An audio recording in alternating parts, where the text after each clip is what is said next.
The three biggest lessons I learned from yoga have surprisingly nothing to do with yoga. Last weekend, I finally graduated from my 200-hour yoga teacher training after 10 months of study. And if you think I'm about to talk about flexibility, handstands, or touching my toes, I'm not. Because the most valuable things yoga taught me didn't happen on the mat. They happen in life, in my coaching, in my way of being.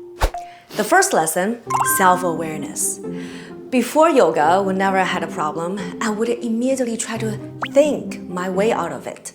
More analysis, more research, more pros and cons. But yoga taught me something different. Slow down, listen, feel. Your body is carrying information that your mind hasn't caught up to yet. Honestly, you'd be surprised how many life decisions became clear to me in the middle of a yoga session.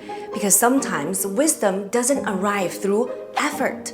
It arrives through awareness.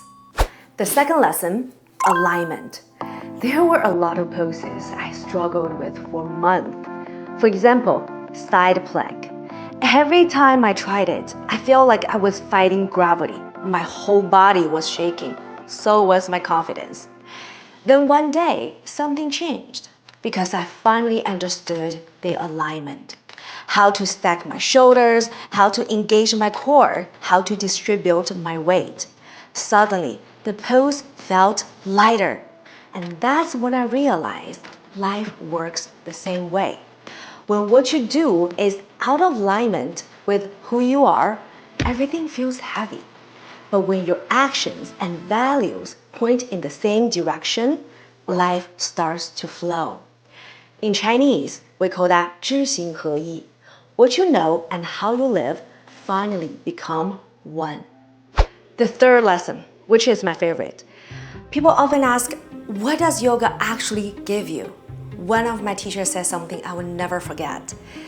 The only thing yoga can give you is a choice. Today, I can choose to work on handstands because I want to challenge myself. Tomorrow, I can choose child's pose because I need a rest. Neither choice is better. They are simply different choices. And life is exactly the same. The more self-aware I become, the more choices I realize I have. And the moment I realize that my actions, my perspectives, and even some of my emotions are choices, I felt free.